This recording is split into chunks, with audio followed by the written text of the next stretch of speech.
This is the Final Word Daily, the World Test Championship Daily, coming to you from the Oval. Day 4 between Australia and India. Jeff Lemon and Adam Collins. The show brought to you by Westfield London and Westfield Stratford City. More extra, less ordinary.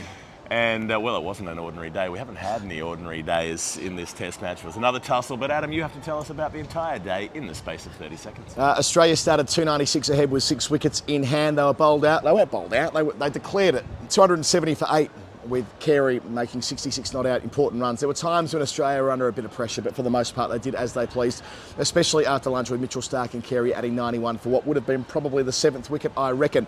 India, in reply, lost 2 wickets. Well, they lost an early wicket, which is controversial. Come to that in a sec. Then 2 wickets in the final session in the 20th and 21st overs. And from that point forward, they've been immaculate with Rahane and Kohli getting them to stumps with an unbeaten 71-run stand. They've got 280 to get tomorrow to break all the records. 444 is their target. I love it. I love it. There's a lot in there. There's a lot to unpack about today, but we have to start with a talking point. And I think I need to preface this a little bit because this show goes out on the internet, and there are people on the internet who know who we are and what we're about, and ones who don't. And some of them may come to this. So just to point out, we're Australian. We don't care who wins. We do not care. Couldn't care less. It's about watching the game. Low catches to the ground. They happened. 3 of those happened in a test in Sydney when South Africa played Australia earlier this year. And when Simon Harmer had his fingers on the ground, the South African, it slipped, and an edge from Marnus Labuschagne went onto the fingers and up into the palms, and it was given not out. We said, that's ridiculous, that should have been out. Yes. In the same way as we said the same thing about a couple that Steve Smith took that were given not out later in the test match. So, broadly speaking, doesn't matter what team you're from, this is about the way the law is interpreted. The Cameron Green catch off Shubman Gill was out 100% comfortably because of the way that the law is enforced. So Law 33 has the bit where it says that the ball can't make contact with the ground. People look at that close-up bit where they can see there's a bit of room between the fingers and it might be touching the grass, and they say, oh, well, it's touching the ground, so it should be not out. That's not an unreasonable way to interpret the law. It's just that that's not the way the law has been applied or has ever been applied across 150 years of Test cricket. That's why people were so surprised during the South Africa-Australia Test when Richard Kettleborough gave those decisions not out, because they looked out. When you are holding a cricket ball, it is a sphere. Your hand is not a sphere. When you wrap your fingers around it, there are gaps between your fingers, and if you then smush that hand into the ground, parts of the cricket ball will touch the ground. But the important part is the ball in control in your hand? Which is in the law. Did the ground help you take the catch? Yeah. That is the fundamental point of the low catch law. Did you take the catch because the ground was there, or were you taking the catch and the ground was there incidentally? And that's what happens with Green. It's into his hand, above the ground, then his hand touches the ground. And even that close-up video that is supposed to be very incriminating shows that he has a firm grasp of 3 fingers and his thumb wrapped around the ball. He's holding the ball already. It's out. Every bit of subsequent evidence got better for the Green case, I reckon. I mean, I first saw it and thought, what I always think is that if you don't give those out, then what are you giving out? Now, if we arrive at the view, and remember the law's explicit about this, that the hands can be touching the ground. If we collectively arrive at the view through all of the scrutiny on this moment and all the other moments like it, that no part of the ball can ever touch the grass, remembering, as you say quite rightly, the ICC elite panel interpret it that way. If we want to change that, we need to change the law, the MCC laws of the game, to say that hands can't be touching the ground when the catch is taken. That's the only practical way of doing it, because that's the only thing you can be conclusive about, is that are the hands touching the surface? That you can tell from the angles that we get.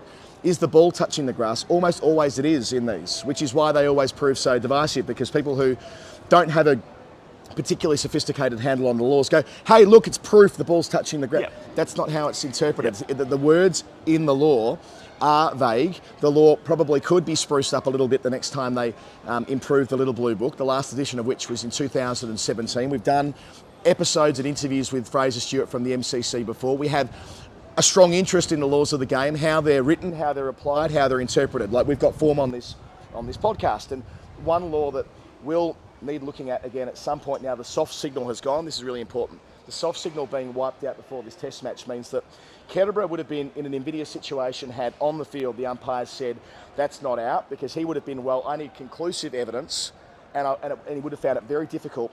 What I'm trying to say is the default in situations like that was to go with the soft signal. It's all too bloody hard. Sure. Now, but the soft signal in those situations was generally out. They would generally say it's probably out. Exactly. But I'm saying is they've shifted the onus onto the third umpire to take their best stab at it. And as Bharat Sundaresan, who's a qualified umpire, umpires grade cricket in South Australia, he's done the exams. He knows the laws back to front as well. when they're going through their checklist, and Kettleborough did a good job of this on the television, listening back to the coverage later, he was trying to establish whether the ball was in control. He wasn't looking at whether the ball touched the surface. That is neither here nor there. You may not like it, but once the ball is taken in the mitts, it's about whether he's controlled it. If you don't like it, that's fine. But then you would be in a position where you want to see the whole law rewritten so that people can't have hands on the turf, and that's a whole other conversation. So yeah, it's controversial. Yeah, I get it. You can watch it 1,000 times. Everyone can arrive at their own conclusion. There have been other instances like this where the third umpire has overturned a not out soft signal. Talking to Harsha Bogle about that on commentary earlier. That's true as well, because umpiring is fundamentally subjective. Does that mean that Richard Kettleborough, who has been seen as what, the best umpire of his generation, is that an unreasonable call? I mean, sounds about right. Near enough to it. Do you think he is going out of his way as a sleeper cell to help the Australian team win a competition and do something that would immediately annoy 1 billion Indian fans when India run the global game? That would be an absurd proposition. That makes no sense whatsoever. All it could do is damage his life, damage his livelihood, damage his career in the process.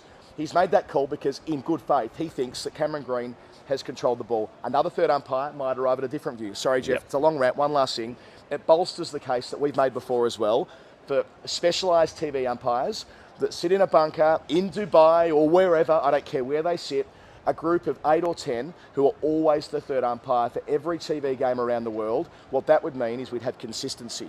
There wouldn't be a difference from umpire to umpire because only a small group of them would be doing it, and they would be specialising in this particular skill. That might help as well. That might help. So if you think it's not out on the basis of reading the law, that's fine. That's fine. I mean, that's understandable. It's not if you don't like the law, that's fine. Well, more the point I'm making is it's not like you're an idiot. It's not like we're talking down to you if you don't think that's the case. It's just that that's not the way that it's actually applied. Elite umpires do not interpret it that way. Yes. Whether we like it or not, they interpret it the way that we've described right now. If you want, you can talk to well, we're privileged because we're journalists and we get to talk to the umpires quite a lot.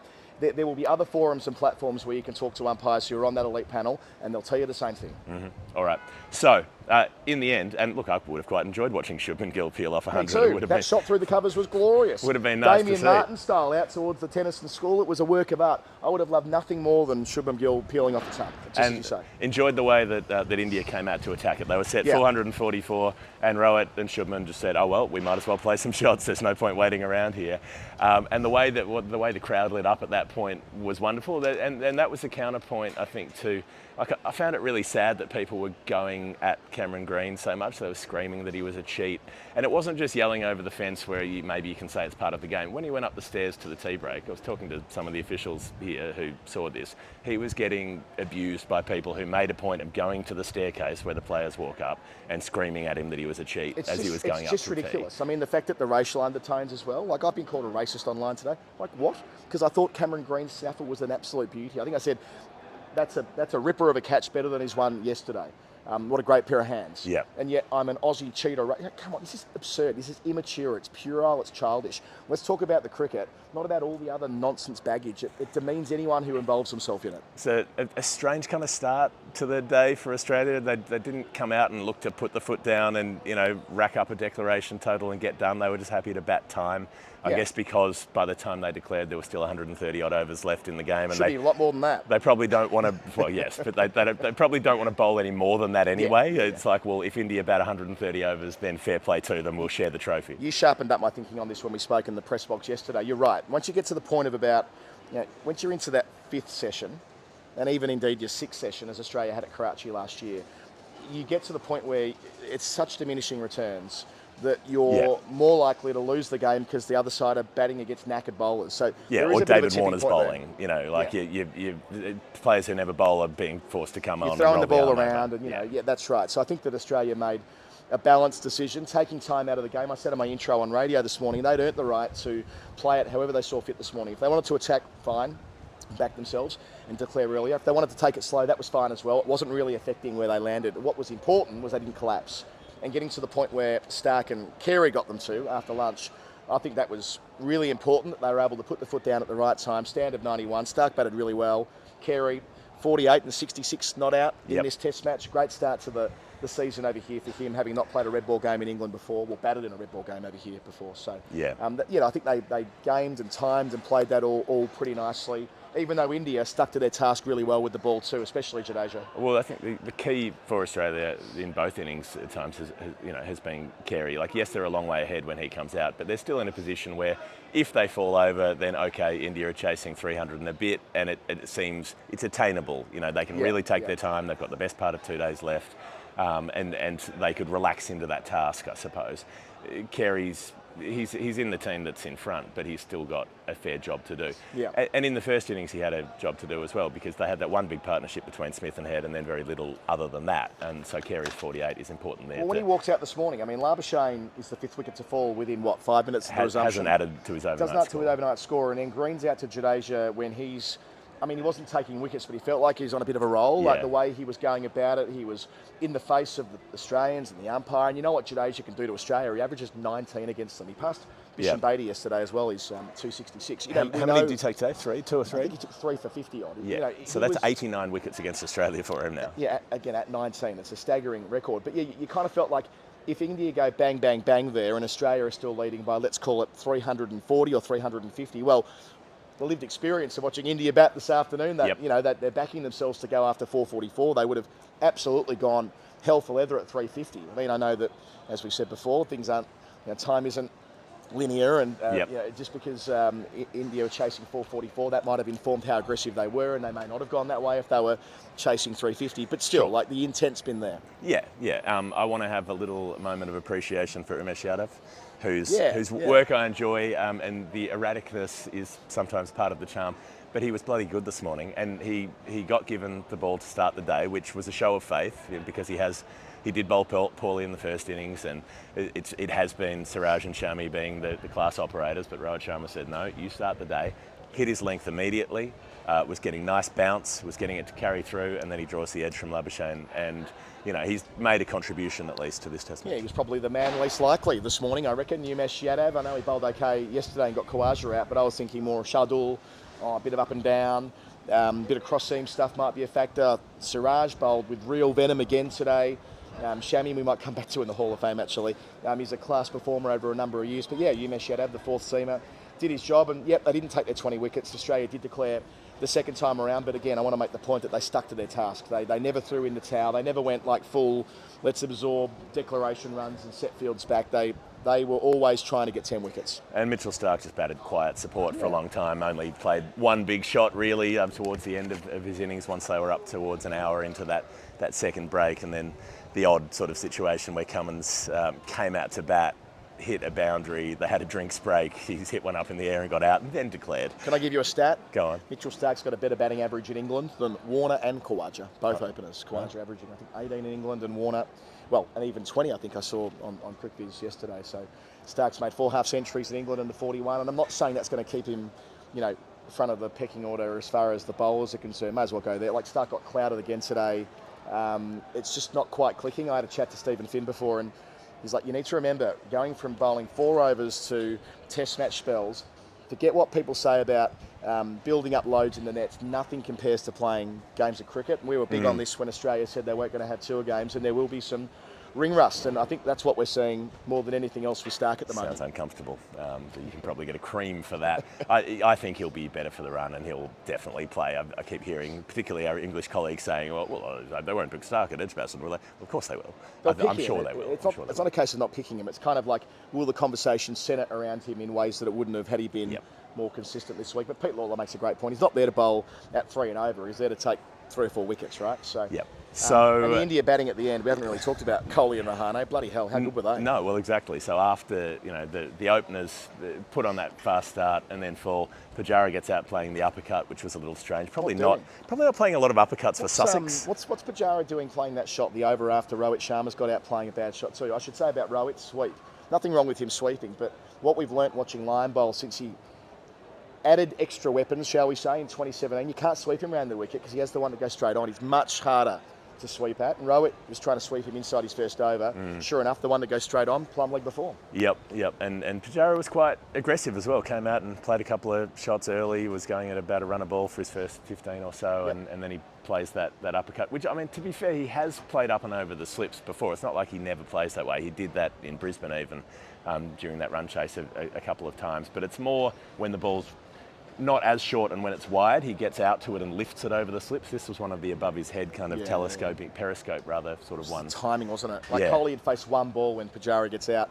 And I know that what Rahane does with Kohli arrests that, if you like, that mini collapse, losing 2 for 1. It was not really a collapse and it's 2 wickets, but the point I'm making is that it could have gotten ugly there, and instead they found a way to stabilise and needed to. And Kohli looked $1 million for the 40 that he made by stumps, the way that he was driving through the offside down the ground, the on drive, it was all there. How about the flick he played down the ground? I mean, he's on 44 and he's played some priceless shots, 7 boundaries, all of them from the top drawer. There was one down the ground not long before stumps when I was on comms. I was just purring. I mean, it's like he hit the boundary. He marked his guard and looked away. I mean, it's like a man totally in the zone. And we've seen Kohli like that before. And Rahane, who he won't be quite so many. He'll be 20 from 59 when he starts again tomorrow. But that dabbed the third man a number of times. We were swooning over that yesterday.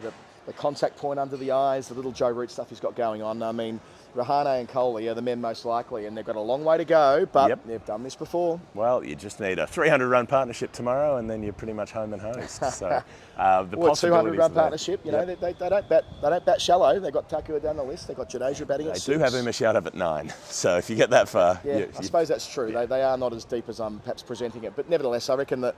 They're deep right up until the point that they're not. That's it. That's a better way of putting it. They've got genuine batters to 8, then it falls away. Then the guy with the second highest 6 hitting percentage in terms of career runs in the history of Test cricket. Who knows? Just behind Hassan Ali. Well, world records. You know, we talk about these fourth innings chases, Jeff, and how fourth innings scores have really increased in the last few years, big chases and so on.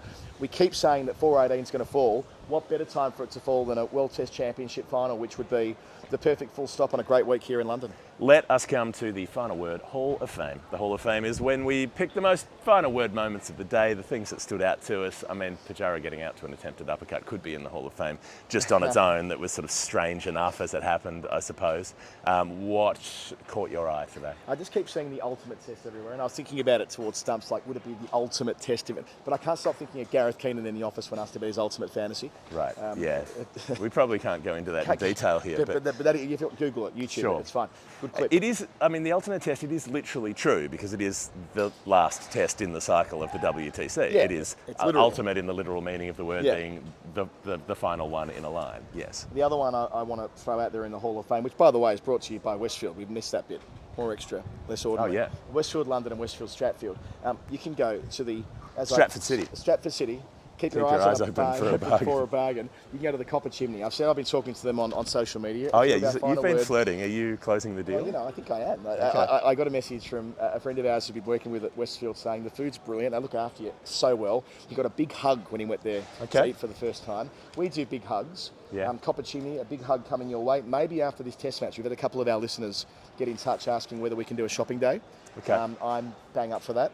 Yep. I don't really need any clothes at the moment, but I'm happy to kind of, pretend I'm paying attention while messing around on my phone like I normally do when my fiance's shopping. But even so, the other place you can go to at Shepherd's Bush, the Westfield London, is the Bindas, the modern take on classical Indian street food. Then we can go to Flippers, Roller, Boogie Disco. Everyone's getting involved on that. That will be what we do on the orange line, on the overground line. We will eventually do this, maybe after the test, although the fact that it's going 5 days might make it a little bit harder. Do you think if we rock in there tonight, if we rock into Copper Chimney tonight and I just go, Cameron Green, what a catch, that was out every day, how do you think will I get a hug? Well, I hope after listening to our podcast, they still want to be involved with us. Yeah. Westfield.co.uk/United-Kingdom/London to see everywhere you can eat, drink, play, have fun, and everything else you might want to do in a shopping centre that's the best going around. You might want to assemble a poll.